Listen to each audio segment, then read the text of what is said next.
lecture au Mali écrit certainement les pages les plus sombres de son histoire. L'étude EGRA, évaluation des compétences fondamentales en lecture-écriture dans les petites classes au Mali, fonde cette certitude. Au-delà des statistiques, c'est un constat aux multiples répercussions qui est ainsi dressé.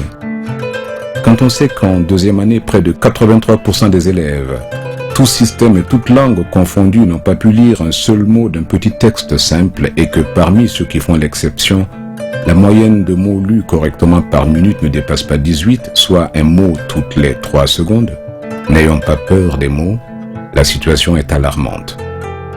Et cela est d'autant plus inquiétant que même en 6e année, la lecture correcte, fluide et aisée n'est pas admise pour les élèves. Ce qui engendre des difficultés de compréhension du texte lu.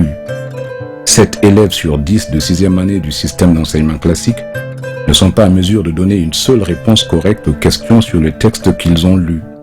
À quoi servent donc les 6 années d'investissement dans la scolarité si un enfant à la fin de son parcours ne peut même pas lire et comprendre le sens de ce qu'il lit? L'enfant qui ne sait pas lire n'est plus le seul en cause, c'est toute la nation qui n'avance pas.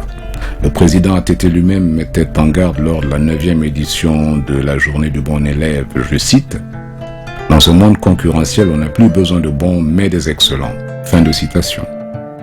Selon les spécialistes, la moyenne d'une bonne lecture se situe entre 45 et 60 mots par minute. Chez nous, les enfants atteignent à peine 35 mots. Ils sont donc loin d'être bons, à plus forte raison, excellents. Que deviendra le Mali avec de tels taux? Un enfant qui ne sait pas lire est condamné à un parcours scolaire lancinant qui, dans la plupart des cas, n'aboutit pas. Un enfant déscolarisé est un facteur social à prendre en compte, ce qui certainement rejaillit sur l'économie du pays tout entier. Apprendre à bien lire, à comprendre le texte lu est un défi de compétitivité que nous devons de relever.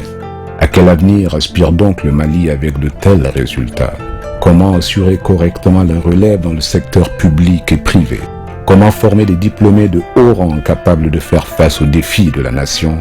Autant de questions qui s'adressent aux parents, aux enseignants, à l'État, à tous les citoyens de toutes les catégories socio-professionnelles.